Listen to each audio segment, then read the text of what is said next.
n'y a pas que Dragon Ball dans la vie. Production présente. Salut à tous, c'est Nissenboy, vous êtes sur Ikikomori TV, la chaîne qui parle de sous-culture japonaise, mais comme je suis le Lord Commandant de cette chaîne, j'ai décidé de ne pas parler de manga et d'anime, et encore moins de Dragon Ball dans cette vidéo, mais l'une de mes séries favorites de tous les temps. Au moment où vous regardez cette vidéo, la saison 8 de Game of Thrones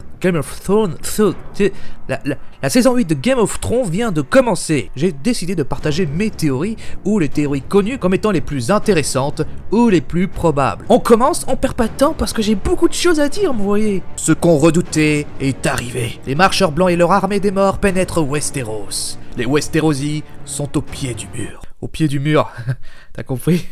Oui, bon, on a le droit de se détendre et faire des blagounettes Eco Plus parce qu'on va vivre un moment traumatisant dans cette saison 8. Ce n'est pas moi qui le dis, c'est Gwendoline Christie qui nous dit dans une interview que la fin de Game of Thrones sera tellement choquante, tellement traumatisante qu'on devra tous prendre rendez-vous chez le psy juste après.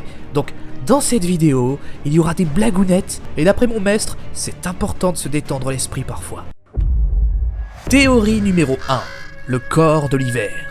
Dans le trailer de la saison 8, j'ai aperçu cette scène où l'on voit les deux dragons de Daenerys survoler des vallées et des chaînes montagneuses enneigées. Et là je me dis, mais où sont-ils? Il n'y a pas de chaînes montagneuses comme ça dans le nord. C'est au-delà du mur qu'on a ce genre de chaîne, avec le point des premiers hommes, tout ça. Ces massifs d'ailleurs s'appellent les Crogivres, une chaîne montagneuse se trouvant au-delà du mur et que Jon Snow a traversé plus d'une fois, dans la saison 2 et 3, et ainsi que dernièrement dans l'épisode 6 de la saison 7, dans l'expédition à la quête et la capture d'un spectre. Sachant que la bataille de Winterfell aura lieu durant l'épisode 3, j'ai beaucoup de mal à imaginer que ce genre de scène, s'il ait lieu avant la bataille, puisse se produire avant l'épisode 3.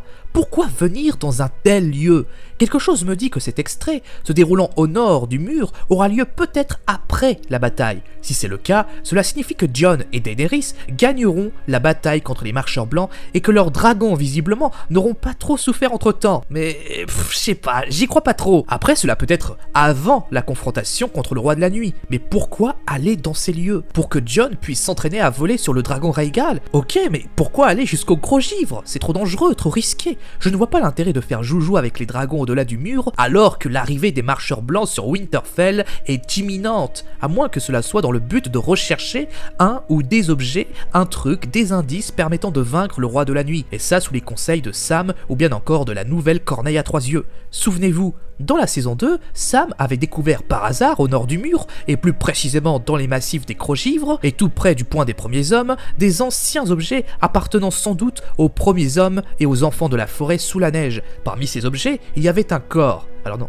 pas ce genre de corps, non, les corps d'ailleurs sont pas des objets, corps C-O-R. Peut-être le fameux corps de l'hiver ayant appartenu au légendaire Jorah Mormont, ainsi que du ver dragon ou obsidienne. Peut-être que cette ultime expédition au-delà du mur aura lieu dans ce but-là précisément, rechercher un objet qui pourrait potentiellement défaire le roi de la nuit. Peut-être le corps de l'hiver aperçu certainement dans la saison 2 par Sam et qui pourrait permettre de contrôler ou de perturber le dragon du roi de la nuit ou de déstabiliser les spectres. Bon, même si ce n'est pas son usage principal dans les romans à la base. Dans les romans, on décrit le corps de l'hiver comme un objet permettant de faire effondrer le mur, de réveiller les géants et les dragons de glace endormis sous la neige et à l'intérieur du mur de glace. Je ne pense pas qu'on verrait ce genre de choses dans cette ultime saison si vous voulez mon avis. Mais la chose qui m'a fait penser à ça, c'est la couverture du prochain roman de Song of Ice and Fire qui se nommera Winds of Winter et qui sortira le siècle prochain si tout se passe bien. Et dans cette couverture, on peut voir un corps, peut-être le fameux corps de l'hiver que devront chercher Jon et Daenerys dans les massifs des Crogivres. Et puis il ne faut pas oublier aussi cette phrase prononcée par les frères de la garde de nuit pendant leur vœu. Je suis le corps qui secoue les dormeurs. La question qu'on pourrait se poser est qui sont les dormeurs dans l'histoire? Les autres membres de la fratrie pour les alerter d'une invasion des sauvageons ou bien les créatures sous la glace, les géants et autres dragons de glace décrits dans les livres? Réponse peut-être dans cette ultime saison.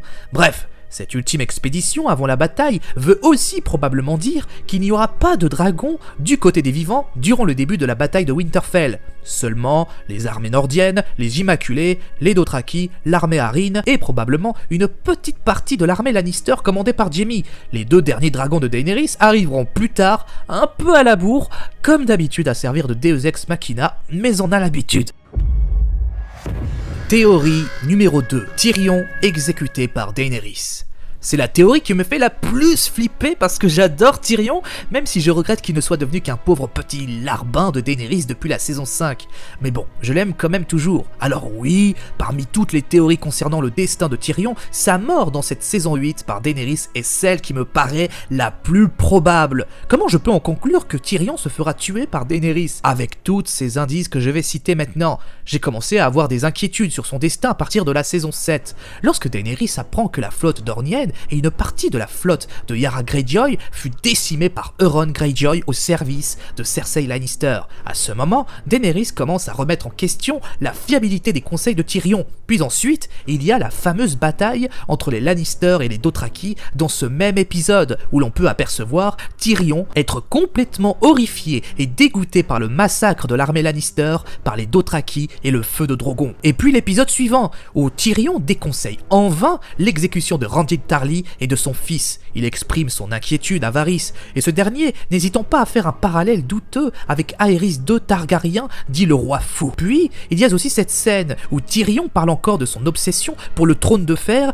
et l'après-règne de Daenerys si celle-ci venait à mourir entre-temps, ce qui ne manquera pas de sérieusement agacer la reine des dragons qui lui dira tout bonnement de se taire. Et puis, il y a aussi l'étrange arrangement entre Tyrion et sa diabolique sœur, dont on connaîtra peut-être les détails dans l'ultime saison, mais aussi l'indice le plus frappant, c'est le regard bourré d'inquiétude de Tyrion dans l'épisode 7 de la saison 7, quand il comprend que la relation entre Daenerys et Jon va bien plus loin que de simples regards amoureux. Avec le temps, Tyrion ainsi que Varys finiront par se demander si Daenerys est-elle vraiment digne de reprendre le trône de son père. Il faut dire que la reine du Typhon a montré jusqu'à maintenant qu'elle était plus douée pour conquérir que pour gouverner. Et si Tyrion, et aussi Varys, en apprenant la vérité sur les origines de Jon, décide de se mettre au service du Targaryen caché, jugé plus sage, plus réfléchi et plus modéré que sa tante. Lui et Varys pourraient mener leur conspiration pour défaire la légitimité de Daenerys et mettre à la place Jon Snow, de son vrai nom Aegon VI Targaryen, sur le trône de fer. Mais que Daenerys finirait par le savoir par je ne sais qui et exigera l'exécution de Tyrion et peut-être de Varys ensemble côte à côte comme avec les Tarly dans la saison 7 pour les faire rôtir avec le feu de Drogon. Ce qui me réconforte que c'est de cette manière que Tyrion va subir sa mise à mort, c'est après avoir vu le trailer de la saison 8. Cet extrait du trailer de la saison 8 où l'on voit Drogon cracher du feu sur quelque chose ou quelqu'un dans un endroit confiné, et le fait que dans le plan d'avant, on voit Tyrion regarder vers le ciel, sans doute en train de regarder les dragons voler, et le fait qu'on retrouve ce même jeu de montage dans le trailer de la saison 6 pourrait être un indice assez révélateur des showrunners sur le probable destin funeste de Tyrion.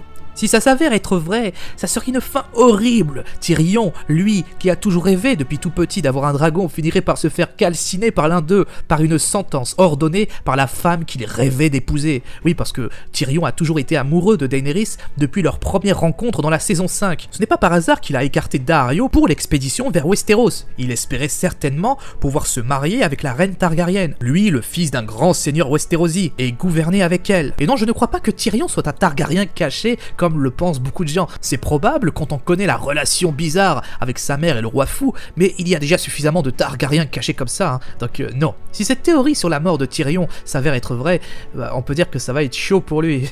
La conspiration sera peut-être révélée accidentellement par Bran à Daenerys ou par Missandei ou Vergris qui avait prévenu Tyrion dans la saison 6 que s'il complotait contre la reine, il sera son ennemi, ou par la voix d'un des corbeaux. Non, les corbeaux ne parlent pas dans la série. À l'inverse des romans. Oui, parce que dans les romans, à l'inverse de la série, les corbeaux peuvent parler comme des perroquets, en prononçant quelques mots. C'est d'ailleurs grâce aux corbeaux du défunt Lord Commandant Mormont que Jon Snow est élu nouveau Lord Commandant à 17 ans seulement. Alors qu'il était à égalité avec Sir Alliser, le corbeau se posa sur l'épaule de Jon en criant le prénom de ce dernier, comme pour donner son vote et ainsi élire le jeune bâtard de Ned Stark. À l'inverse dans la série où le vote décisif est donné par le maître Aemon. Voilà, c'était l'anecdote très utile de cette vidéo. Dis-donc, on est bien avancé grâce à ça. Théorie numéro 3. Bran et Bran le bâtisseur. J'aime cette théorie même si elle est la moins crédible parmi toutes les théories que je vais citer dans cette vidéo. Mais c'est la plus manfuck. Je développe. Il y a cet avertissement de l'ancienne Corneille lancé à Bran dans l'épisode 3 de la saison 6 qui lui dit clairement d'éviter de jouer avec le temps car, je le cite, « Le fond de l'océan est magnifique, mais si on y reste trop longtemps, on s'y noie ». Il se peut que la nouvelle Corneille à 3 yeux, ne sachant vaguement comment vaincre le roi de la nuit, décide de retourner dans le passé pour essayer de trouver des indices décelant les faiblesses de son pire ennemi, mais qu'à l'instant présent, le Night King s'apprête à tuer Bran, et par instinct de survie, et n'ayant pas la possibilité de fuir à cause de son handicap, ce dernier décide de se téléporter physiquement dans le temps, au temps de la première longue nuit, après la victoire des humains sur les marcheurs blancs il y a 8000 ans environ.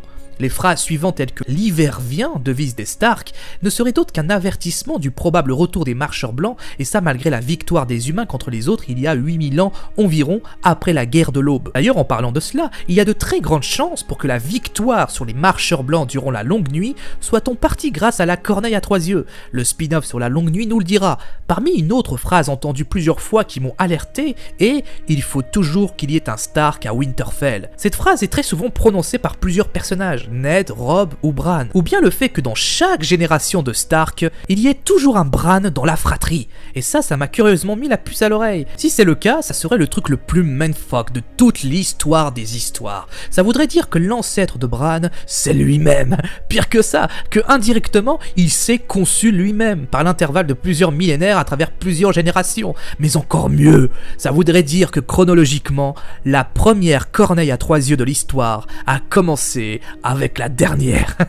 Tu sens bien là ton cerveau là en train de surchauffer comme un PC bas de gamme qui tente de faire tourner un jeu en 4K. Mais si ça s'avère être vrai, la révélation sur les origines d'Hodor, c'est du pipi de chat à côté. Théorie numéro 4.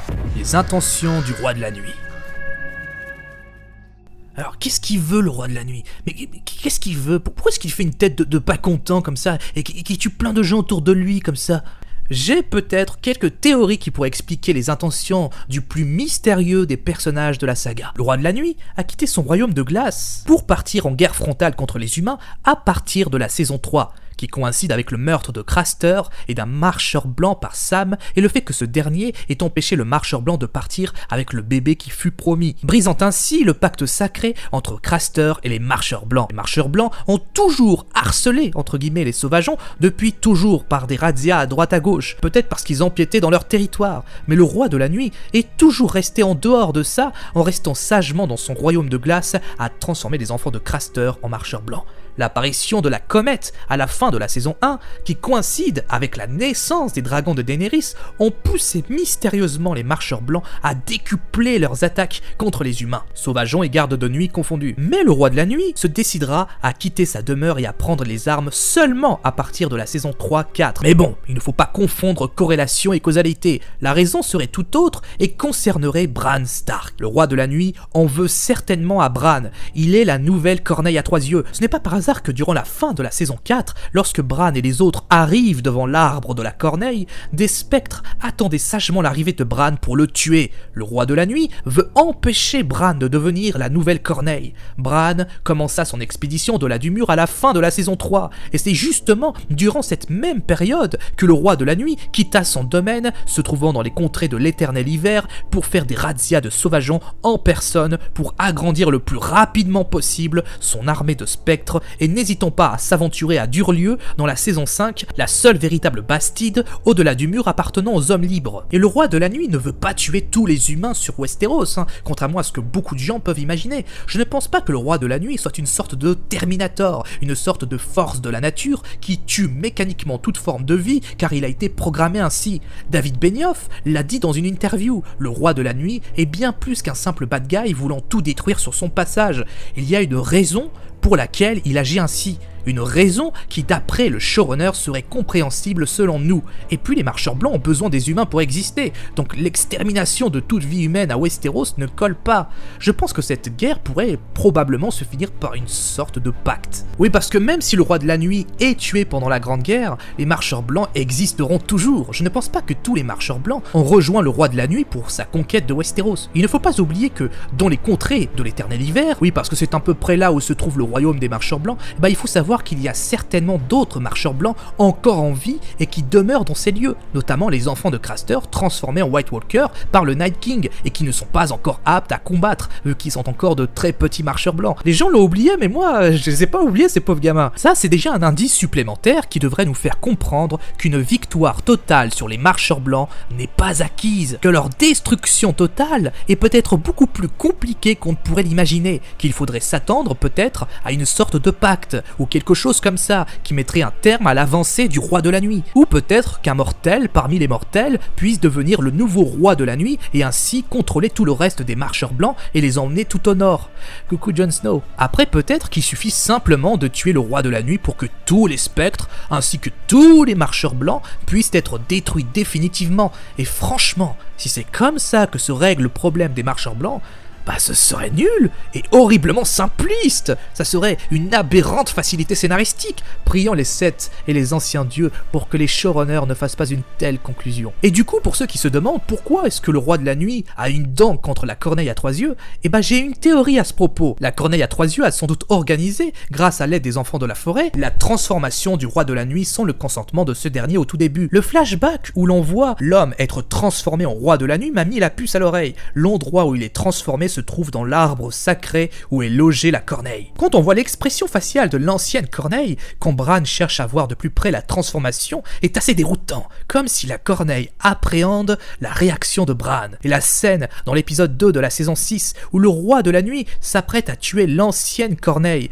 regardez bien attentivement le regard que lance le roi de la nuit à la corneille avant de donner le coup de grâce. Un regard noir, rempli d'animosité, et le pire, c'est que le réalisateur insiste vraiment avec ce plan rapproché sur son regard pendant quelques secondes. Les jeux de plans sont très importants dans la série, ils ne sont jamais là par hasard. Il est clair que le Night King en veut clairement à la corneille et qu'un combat spirituel ait lieu entre eux depuis des milliers d'années. Après, le problème avec cette théorie, c'est qu'elle contredit chronologiquement la théorie précédente qui veut que Bran soit Bran le bâtisseur et la première corneille. Théorie numéro 5, Sandor Clegane et le Valonqar. Ah, le Clegane Ball, le combat fratricide que tout le monde attend. Même si je trouve que les gens qui hype à mort avec ça en font quand même une sacrée montagne. Si ça se trouve, le Clegane Ball pourrait être provoqué par Sansa Stark. Cersei pense toujours que Sansa est impliquée dans le meurtre de Joffrey. Cersei envoie la montagne pour tuer Sansa, mais Sandor, qui se met au service des Stark, s'interpose et sauve pour la énième fois la Lady de Winterfell en tuant son frère. Pouvant rendre d'ailleurs la théorie du Sansa possible mais néanmoins improbable. Mais ce que je sais, c'est que pour qu'il y ait le Clegane Ball et que la prophétie du Valonqar puisse être réalisée, et ça même si cette prophétie n'est pas citée dans la série à l'inverse des romans, certainement parce que les showrunners ont certainement jugé cette prophétie dans le livre comme étant un petit peu trop spoiler sur les bords et moins subtil, trop facile et grossier. Bref, Cersei au moment du Clegane Ball devra forcément ne pas être trop loin de la montagne, qui lui affrontera son frère pour justement protéger la reine Lannister. À ce moment-là, Sandor réussit après un combat épique à tuer son monstrueux grand frère et s'approche de la reine Cersei pour l'étrangler. J'ai même pensé que le fameux Valonqar soit Euron Greyjoy, car il est techniquement le plus petit frère de la fratrie après Iron et Balon Greyjoy. C'est marrant quand même parce que le mec il s'appelle Balon. C'est peut-être pour ça que Euron l'a balancé par-dessus le pont, c'est pour voir s'il allait rebondir. Mais je pense concrètement que le destin funeste de Cersei ne sera pas précipité par Sandor ou par Euron, mais par son frère Jaime. Alors oui, ça sera prévisible, tout le monde s'y attendrait, mais c'est pour moi l'issue qui me paraît la plus cohérente quand on connaît le développement du personnage de Jaime au cours des saisons. Ça serait une mort triste, poétique, façon tragédie grecque, et cela montrerait la fin de l'emprise toxique et nocive que pouvait avoir Cersei envers son frère. Il ne faut pas oublier que tout ce bordel dans l'histoire, la guerre des 5 rois, tout ça, c'est aussi un peu de leur faute. Mettre définitivement un terme à cette relation par un fratricide me paraît le plus logique. C'est marrant parce que ce soit Euron, Sandor ou bien Jaime, toute cette histoire ont poussé ou vont pousser l'un d'eux à commettre un fratricide. Ah, la vie de famille dans Goth. Et puis, il y a tellement d'indices qui va dans ce sens. Entre la légende de l'Azor Ahai qui colle étrangement avec le destin de Jaime, ainsi que cette scène dans la saison 7 où l'on voit Jaime et Cersei poser leurs pieds sur le grand plan plan de Westeros au sol où l'on voit le régicide poser ses pieds sur les péninsules des fingers ou doigts en anglais et sa sœur poser ses pieds sur le neck ou cou en anglais. Hasard ou pas hasard, ou devrais-je plutôt dire Azor ou pas Azor? À vous de juger. Théorie numéro 6, la nouvelle danse des dragons. Alors, il faut savoir une chose, la relation entre ces deux cocos ne peut que mal se finir. J'en ai l'intime conviction, mais genre, pas une rupture du genre je préfère qu'on reste amis. Non, ça sera une rupture bien sanguinolente comme il faut, shakespearienne, feu et sang. Pour moi, il est clair que cette relation va se déchirer et aboutir par un affrontement psychologique, ou voire carrément à une vraie guerre de succession et qui donnerait peut-être Daenerys perdante. Il est possible que toutes ces histoires sur la danse des dragons racontées par la princesse Shireen à Davos soient un avant-goût de ce que pourrait être le combat ultime pour le trône de fer. Daenerys, folle de rage par les trahisons de Cersei, Tyrion et Varys, ne pouvant plus supporter l'idée qu'un Targaryen caché, ayant grandi tranquillement chez les Stark, n'ayant jamais connu toutes les épreuves subies par Daenerys depuis son enfance, puisse lui passer devant et chercherait à tuer son neveu coûte que coûte pour prendre le trône qu'elle convoite depuis toujours et ce pourquoi elle a sacrifié tant de choses. Alors si ce genre de théorie s'avère être vrai, ça sera évidemment une petite danse des dragons évidemment, avec seulement 2 dragons, mais ce combat décisif dans le ciel entre Drogon et Rhaegal sera peut-être aussi puissant émotionnellement que le combat ayant eu lieu entre la reine Rhaenyra et son demi-frère Aegon II. Et spoiler, à la fin les deux meurent pendant la guerre. La guerre entre Jon et Daenerys pourrait être provoquée par autre chose. Moi j'imagine bien personnellement Daenerys, après avoir pris connaissance de la traîtrise de Cersei, partir pour Port-Réal avec Drogon pour brûler tout sur son passage et faire plier la capitale. Et c'est d'ailleurs une scène qu'on retrouve dans la vision de Bran ainsi que la vision de Daenerys dans l'hôtel des non-mourants dès la saison 2 où l'on voit un dragon survoler Port-Réal, certainement Drogon. Et cette scène n'est pas là par hasard, ces visions répétées est certainement là pour nous dire que cette prochaine séquence dans la saison 8 sera particulièrement forte et saisissante. Jon Snow, refusant l'idée que des tas d'innocents puissent périr dans les flammes, survolera Port-Réal sur son Rhaegal pour empêcher sa tante de commettre cette folie vengeresque et sera amené à combattre contre Daenerys dans les airs.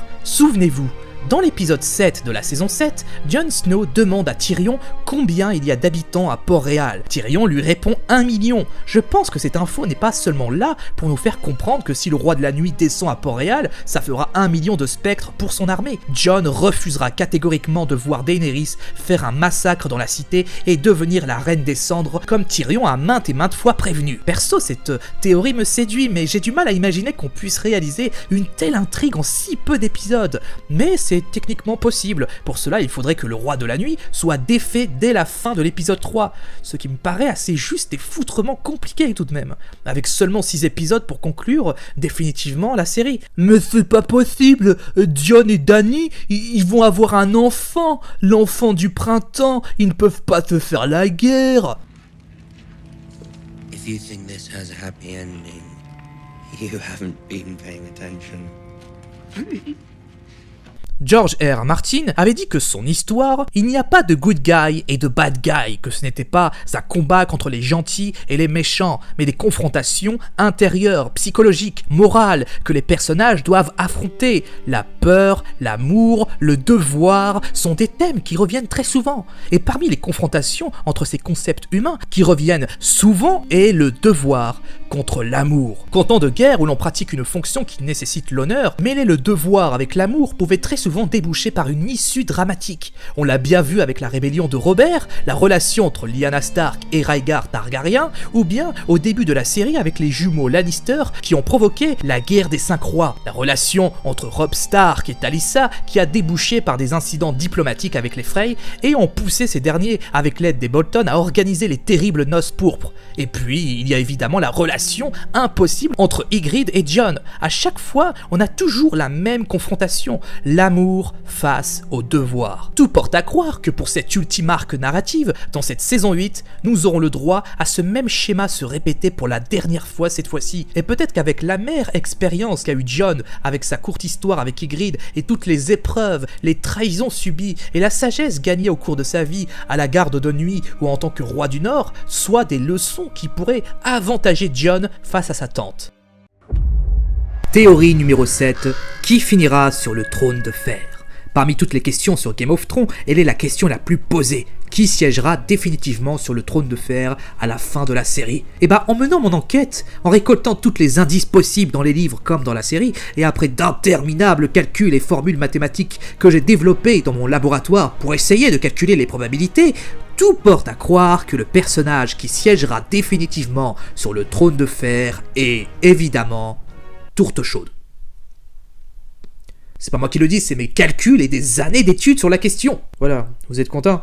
Y a pas de quoi. Pour répondre sérieusement à la question, Arya et les Sans Visage ont déjà donné la réponse depuis longtemps. Ils ont déjà donné de bons gros indices sur qui va poser son derche sur le trône d'Aegon le Conquérant. Ils ont donné indirectement la réponse évidemment avec un simple mot. Et la réponse est personne.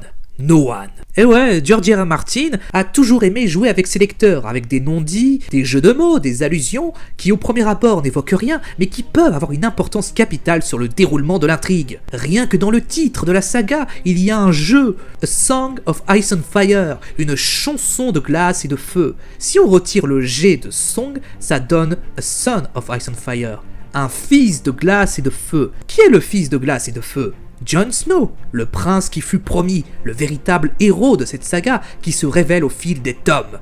Qui aurait imaginé qu'un simple bâtard nordien engagé dans la garde de nuit allait finir roi du Nord, puis héritier légitime des 7 couronnes? Pour moi, il est certain, j'en suis sûr et certain à 100%, le trône de fer sera détruit à la fin. Tyrion, s'il ne périt pas, ainsi que Jon, ont vu comment la garde de nuit fonctionne, avec le vote démocratique pour élire le nouveau Lord Commandant. Jon s'inspirera sans doute de ça ainsi que ce qu'il a vécu auprès du peuple libre pour abolir la monarchie absolue, donner l'indépendance à chaque royaume et à chaque seigneurie et mettre à la place une république ou une monarchie constitutionnelle pour mettre fin à toutes les guerres qu'a traversé le continent de Westeros depuis des années. Il ne faut pas oublier que le continent de Westeros est grandement inspiré par la Grande-Bretagne, d'une partie de son histoire, de la guerre des 2 roses, et quand on sait que c'est en Angleterre qu'est née la fameuse doctrine du libéralisme de John Locke, ayant permis la fin des guerres civiles en Angleterre, tout porte à croire que George R. R. Martin